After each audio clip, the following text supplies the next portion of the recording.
If you're an author or plan to be one, get excited because this podcast is for you. Book Marketing Mentors is the only podcast dedicated to helping you successfully market and sell your book. If you're ready for empowering conversations with successful marketing mavens, then grab a coffee or tea and listen in to your host, international best-selling author Susan Friedman. Welcome to Book Marketing Mentors, the weekly podcast where you learn proven strategies, tools, ideas, and tips from the masters. Every week, I introduce you to a marketing master who will share their expertise to help you market and sell more books. Today, my special guest is Dr. Thomas Trautmann, who's known as the Happy Tribes Builder. Thomas has a background in artificial intelligence and an impressive career at major corporations such as IBM, HP, and AOL. He's an entrepreneur and certified neuromarketing instructor. He's the creator of the ethical persuasion formula. He combines brain science and ethical persuasion globally through his training, his coaching, his workshops, and seminars, helping to make a positive impact in the world. All the way from the south of France. Thomas, what an absolute pleasure it is to welcome you to the show. And thank you for being this week's guest expert and mentor. Well, thanks for the very warm welcome, Susan. Well, you had me on your show the other day, and I was like, okay, we're going to have you on this show because you've got so much incredible information and looking at marketing from a completely different standpoint than most people. So I think a good place for us to start is, I mentioned in your intro, the ethical persuasion formula. What does that actually mean? What is that? The ethical persuasion formula is a way to summarize ethical persuasion, which is how I always say, it's a way for you to get from others the decisions you want while they make the decisions they need. And that's all related to how the brain makes decisions and how you can tap into that science to get more. Wow. That is beautiful in terms of our authors, because as you and I discussed earlier, our authors have a book and they're often not sure about how to go about letting people know about their book and obviously the value that that book provides. So how would they do it using this ethical persuasion formula? Well, they will have to revert a little bit their thinking, because very often you write a book, first of all, for yourself, because you wanted to write something. You thought that what you're writing may please some other people, may bring value, may teach them something. But you've started by writing the book because it has to come out of your head.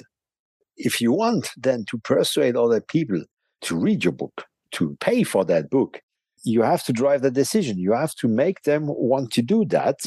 And for that, you have to find something which is the first parameter of the ethical persuasion formula, which is called the subconscious frustration.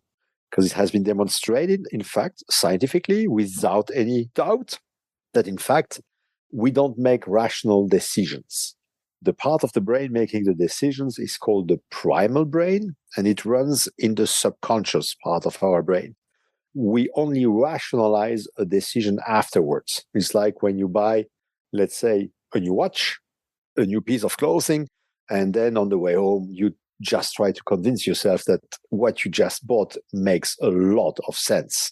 I mean, I think everyone can relate to that experience. Women do it all the time. Men do it too. So you have to find that subconscious frustration and talk to the brain and explain that your book is going to help remove a specific subconscious frustration. And every human being has many subconscious frustrations, and you have to find the one that's related to your book, to your content, that needs to be removed as fast as possible. And it has nothing to do with your book. It has nothing to do with the content of your book. It has nothing to do with you. It has all and everything to do with them. Okay. So obviously, this is opening Pandora's box, Thomas. In terms Exactly. of, I knew we would go there. Okay, how do we get into somebody else's subconscious brain? It's hard enough getting into our own, let alone getting into somebody else's. Yes, exactly. And that's in fact where it makes life very painful for marketing people. Because before, marketing people had a natural tendency to think they knew what their clients wanted. But as you are not your client, you don't know. You may have experience, but you still don't know. Or you have people who create research groups, where you invite people, you ask them a specific question, and they answer to that question. But just the fact that you ask them a specific question, you already have twisted their mind to reply to that question in a specific way. It's already going wrong.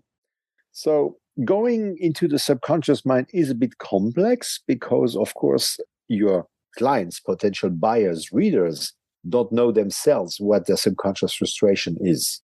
So either you have quite some experience, like people like me would have, to start to figure out what that subconscious frustration could be, or you can call people like me who use then neuroscientific methodologies to dive into the subconscious brain and extract that information.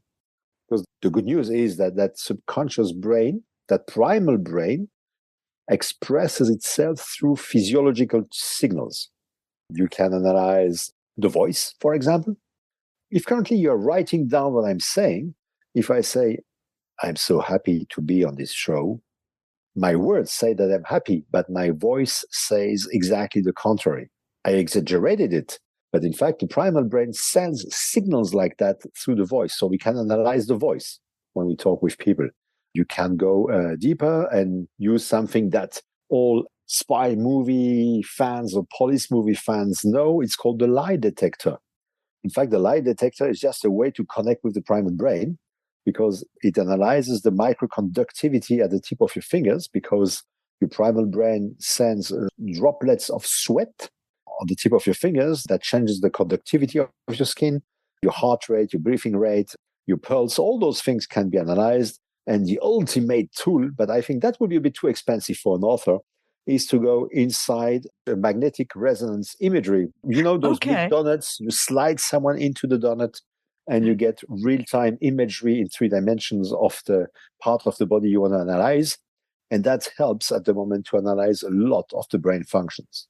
Okay, so But this is that's very getting expensive. very, yes. And it's also getting very scientific. And I'm like, okay, let's backtrack and how can we make this practical? So, one of the things that you said, and absolutely, your voice speaks volumes. Are you happy? Are you sad? Are you frustrated? The tone of your voice. Yes, even through the voice, I think you can tell sometimes or many times if somebody isn't telling the truth, just the way they say it, because you may not be able to see, exactly if their fingers are sweating or, or what's No, going but on with them. you may see other clues. And in fact, that's called the female sixth sense. Women don't have some magic device that they are using. It's just that women, through the evolution of the human species, were in fact the heart of the tribe and were able to analyze various physiological parameters because as being part of the tribe and the social element of the tribe, you had to pay attention to how well people felt, if there were problems, if there were communication issues, stuff like that, which men were not focusing on because they were hunting. So men are very good at being silent alone in their cave, as some books are saying. And women were the social element. So women are way more efficient at reading very subtle signals like the change of the skin color, for example, or the movement of the eyes, stuff like that. Like a man should never lie to his wife looking her directly in the eyes because she will know it. So You'll if you have know it. cheated, Oh, yes. yeah, if you have cheated and she asks you if you have cheated, just look at your shoes or clean the kitchen and lie. Stuff like that. Yes, I always knew women are definitely very astute in terms of picking up on things that you're right. Yeah. Men often do not pick up on. No, So, we are not wired for that. mm. So, So, what would you recommend with regard to people's book and going out there and even talking about the content of the book? I mean, the value. How would you take your ethical persuasion and utilize it then in a conversation? First of all, you need to know exactly who your audience is. You have to be absolutely precise about that. That's not something that every marketer knows. You have to know who you are selling to or who you are trying to persuade.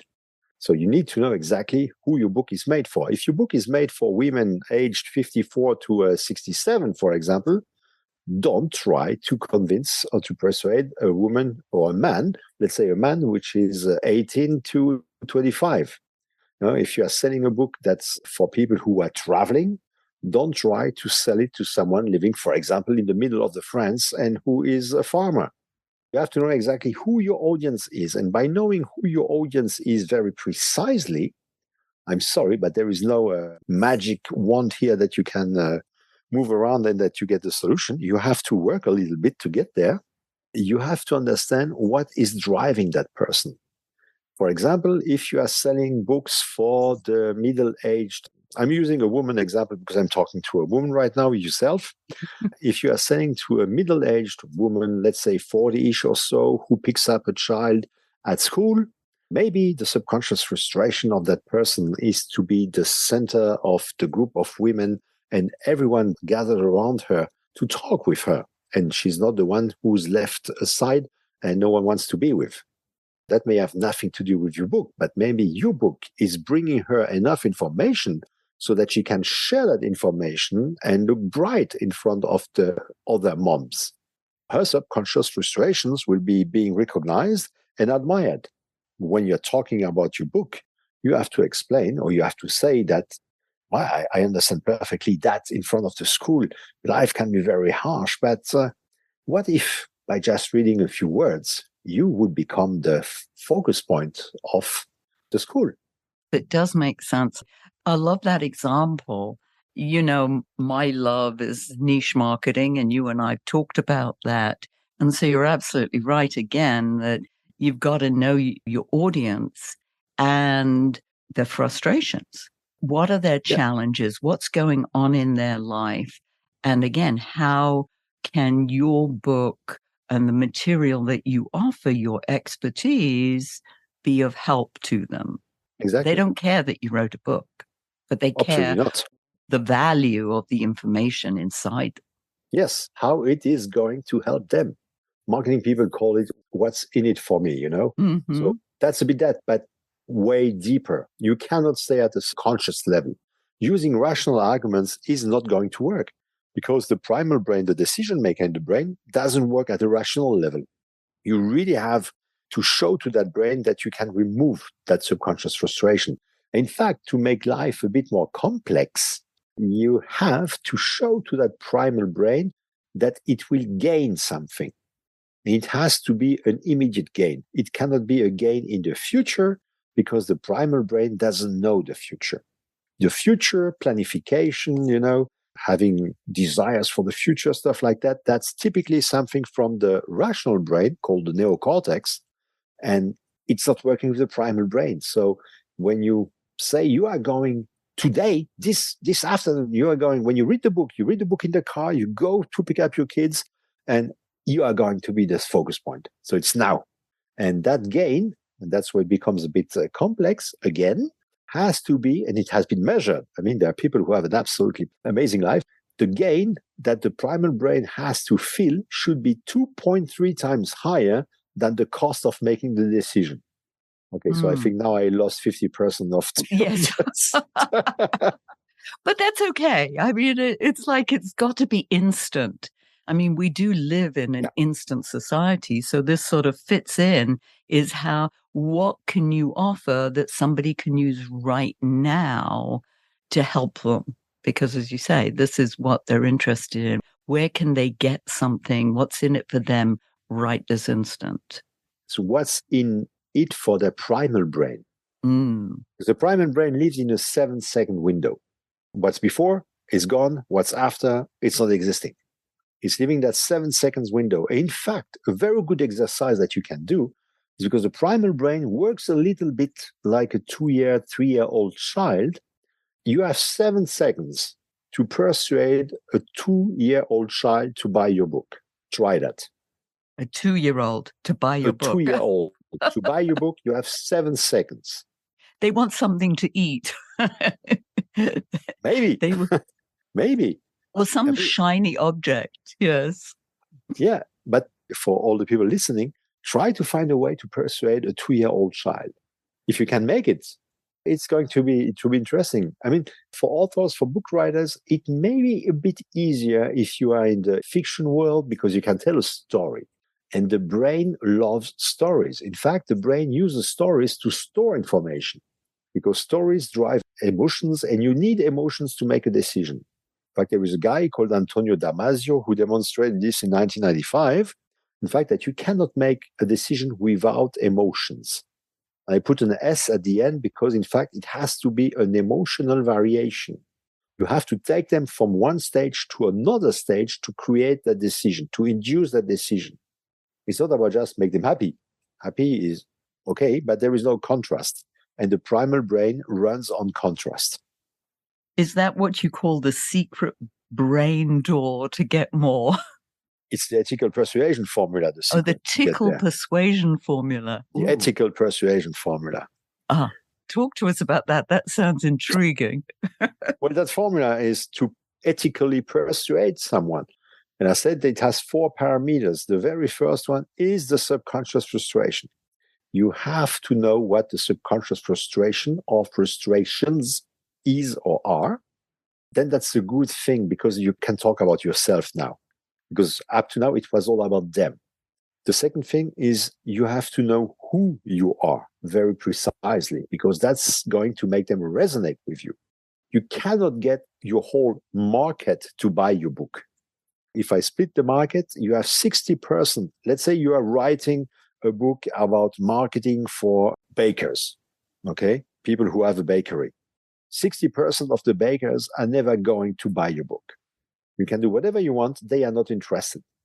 38% may be interested, and 2% need you now to help them. So those 2%, if you know the subconscious frustration, if you can precisely tell them who you are going to resonate with you. As you said, I'm the happy tribes builder. I think I'm the only guy in the world who is calling himself that way because you have to be unique. If you aren't unique, there is no contrast and the brain cannot make a decision. Well, it also makes you more memorable if you're unique. Absolutely. It helps you to tell a story. And again, the story helps you to get memorized. When you ask people, who are you? Most of the people are going to say, well, I'm Thomas, but that's just your first name. It was given to you by your parents. There are many Thomases, there are many Susans out there. There are many people with your first name. Then you can say, okay, I'm Thomas Trautmann. But Trautmann is a family name. It comes from the history of my family. It doesn't define who I am. I can say I'm a business owner, I'm an entrepreneur, but there are many out there. I'm an author. There are many out there. So what makes you absolutely unique? And it's very interesting to see when you ask that question. It takes time. I mean, it took me 50 years and I'm 57 now to understand it. And I think it's sad when people say, but no, I'm just, a mom and that's it. And you say, but no, you are someone else than that. No, I'm just a mom. It happened to me once and the lady was, no, I'm a mom. I'm happy with that. So, okay, good for you. But I think it's sad. So find what makes you unique. So that's the second parameter. Who are you? The third one is why are you doing what you are doing? If you're just doing that to make money, maybe if you are selling to people who want to make money too, you are going to resonate. But maybe why are you doing things? I'm doing what I'm doing. My why is that I want the world to be smiling. I want a better world. And that better world is coming from the fact that we are smiling. That's why I'm doing things. How I do that is by helping people to get more. I could be a clown, I could be an actor, but in fact, I'm a coach, I'm a trainer, I'm an author, etc. So the why is the third part, and the final part is the tribe, because we humans are a tribal species. We cannot live alone. We can't. We are going ballistic if we are alone. I mean, if you look at the worst thing that you can do to a prisoner is to put them alone in a cell and no more talk to them. People who are going into space, there is always someone on the line for them to talk if they are alone up there. and they never go alone nowadays. So you have a tribe. We are part of many tribes. Our family is a tribe. If there are people listening who are working in an office, the division is a tribe, the company is a tribe, your church is a tribe, your sports club is a tribe. And I could go on and on like that. You are either a leader or a follower in a tribe. And when you want to persuade people, you want to be the leader and them to be the followers. Because your followers, once they are part of your tribe, they trust you, they like you, and you have 70% chances to sell to someone who likes you and who loves you versus 5 to 20% to someone who never heard of you. I prefer to go for the 70% personally. Me too. Good. I'm with you on that one. This is so fascinating. I'm like, you're taking us down so many different avenues here, yet it comes back to things that we've heard before. The importance of story now, and in companies, their products, everything has to have a story to make it interesting and, as you say, unique. And it's going to stand out and be memorable, because if it isn't memorable, then people won't remember to buy it or think of it when they need it. Yeah, exactly. I mean, there is a very good example. This whole thing started 15, 20 years ago when neuromarketing came. So neuromarketing was implementing neuroscience for marketing, sales, and strategy. I think the very first big neuromarketing study was made by Pepsi Cola. They used an MRI, for example, because Pepsi Cola was a bit worried that every blind test, Pepsi Cola was winning. 70% of people prefer Pepsi Cola in a blind test. But surprisingly, Coca-Cola sells 3 times more than Pepsi Cola at the time they did the experiment. So they put people inside an MRI and checked what parts of the brain of people were lighting when they were tasting Pepsi, when they were tasting Coke, when they were seeing Pepsi Cola ads, Coca-Cola ads, everything. They tried everything. I think it costed them $250,000 to run that study. And in fact, when you drink Pepsi Cola, because there is more sugar in it, you lighten up the reward center of the brain because the brain loves sugar. It's part of the gas that makes the brain run with oxygen. And there is a little bit less in Coke. So that's why on a short period of time, the brain prefers Pepsi Cola. But then when they were showing ads, and that's why I'm circling back to stories, every time they showed something about Coca-Cola, it was the emotional part of the brain that was lighting up, which means, in fact, that Coke is embedded into the brain of consumers because of the stories they are always telling. They became a story. So if you are not an addict of one of the two brands, when you want a soda and you go to the supermarket, the first one that you pick will be a Coke. Fascinating. And I remember that study. I didn't realize that it was so in depth the way they did it, but I do remember that whole talk that people, as you said, in that blind test prefer Pepsi, whereas when they go out, they order Coke. More often than not, people do order Coke. I pay attention, funnily enough, when people, make those orders at restaurants. Mm-hmm. And they get very upset if they say, well, I'm afraid we only have Pepsi. Yeah, because it's emotional. It's becoming emotional. A story is very important. So theoretically, authors have a step ahead of the rest of the people who are trying to do that, because authors are maybe better at writing stories. But the value of a story is that, first of all, you only tell stories to people you trust.